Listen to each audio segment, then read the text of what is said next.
Hey everyone, hi, welcome back to my channel. Today I am going to be doing a review of Here by Richard Mcguire, which is a graphic novel that was published in 2014 by Pantheon Books.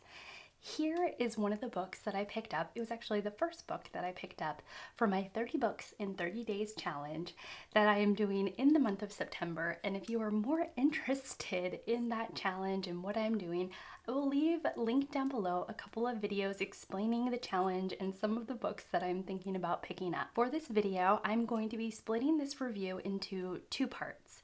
The first part, I'm going to give you an idea of what this book is, the concept of it, when it was written, and maybe either inspire you to pick it up, whether you own this already and have been putting off reading it.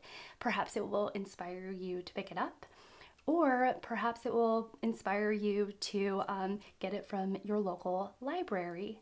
Then, after I'm done showing you the format of the book and its best intrigues, the qualities in it that I found most intriguing, the second part of the video is going to be essentially the spoilers. So what I'll be doing is flipping through the pages at kind of a rapid speed.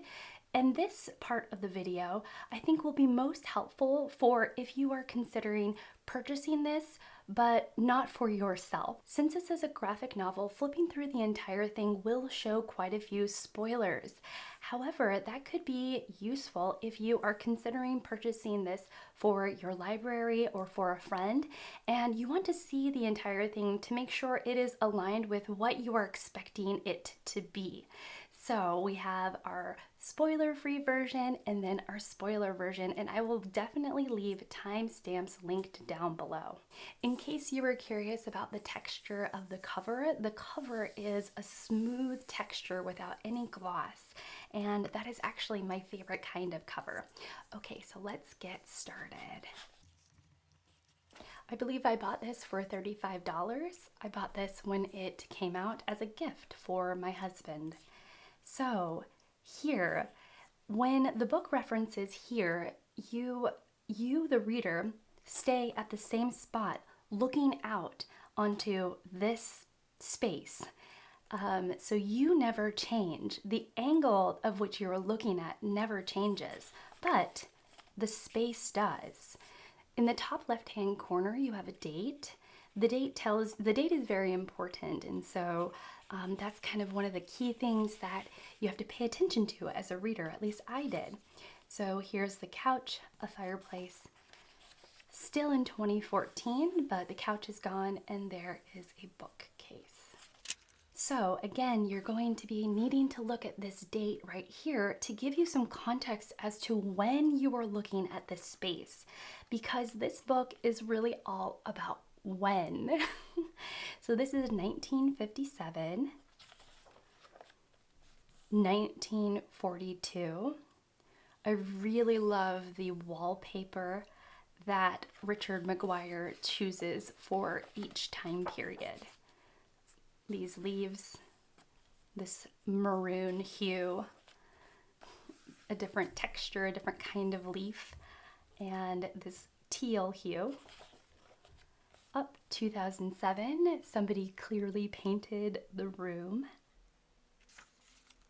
Back to 1957, and we're getting our first intertextual type of element. So we also get our first dialogue. So it says, now why did I come in here again? She's looking around. And then you have in this box another date, 1999, and a cat you would imagine is walking, or at least I do, across the floor. There is an artistic shift and a huge shift in time period. So now we're in 1623, and this is very watercolory. Our lady is still there, and our cat is bathing himself. 1955, 1989, with this group of four telling a joke, and now our cat in 1999 is walking off stage. Another change. I did read this book and it still surprises me sometimes. So we have 8000 BCE, 1989, as their conversation continues. And again, another texture change. So the artist, Richard Mcguire, is using a different kind of artistic medium, which renders more of these scribbly bits, which is a contrast to the 1989 whatever technique he may have used for these panels. 109 BCE, our group of four is still up to no good, and again, a painting artistic texture change. 1573, 1763, and our four. Despite what it may look like, there is a storyline throughout. This is one of those books that has multiple storylines going on at once, and it's a really fun exercise. At least I found it incredibly fun to puzzle out what each storyline is doing.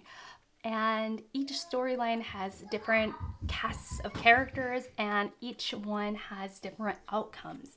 So, for example, there is this family here that we follow who are taking this family picture, and they show up throughout the whole story. But there's also little side conversations or little side actions. For example, this little boy who's doing somersaults and playing in the living room, but in 1933.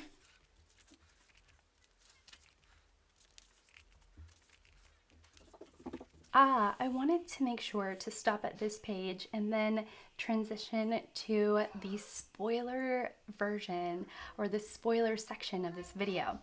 So, one of my favorite things of this entire graphic novel are the panels that show multiple people doing the same thing, but in this space during different times.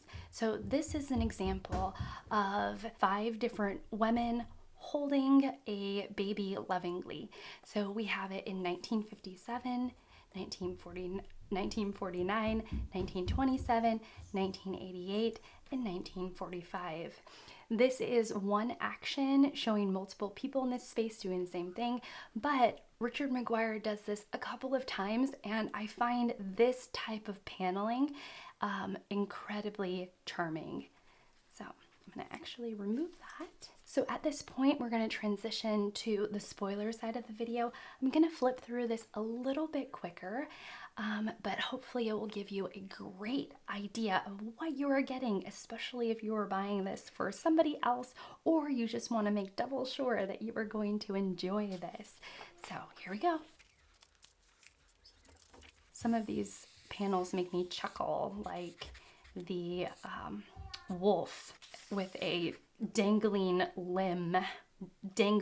bloody limb hanging from his mouth.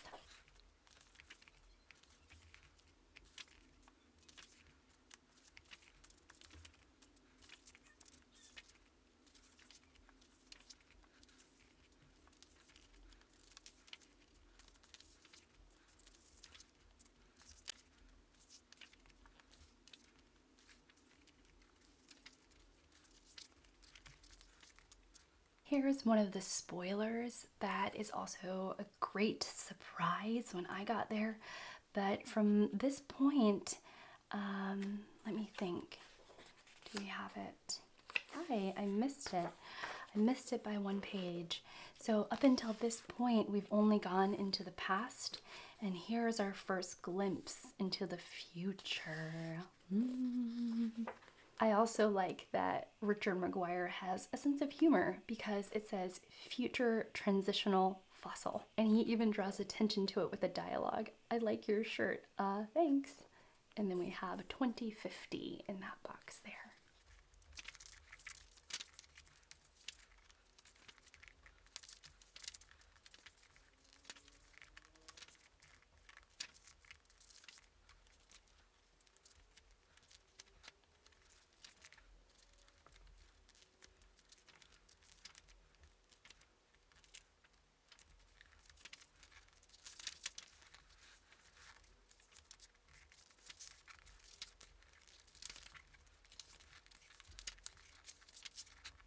one of my favorite panels.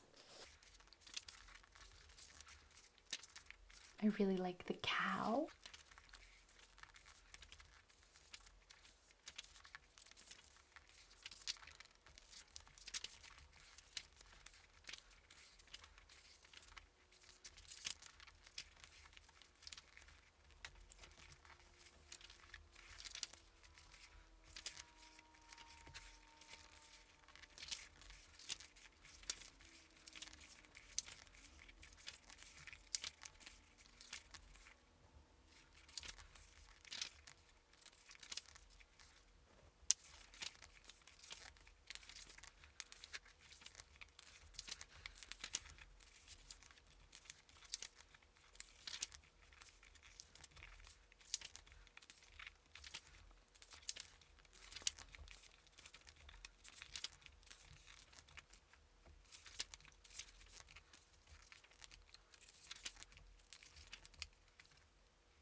Okay, well, I hope that was helpful.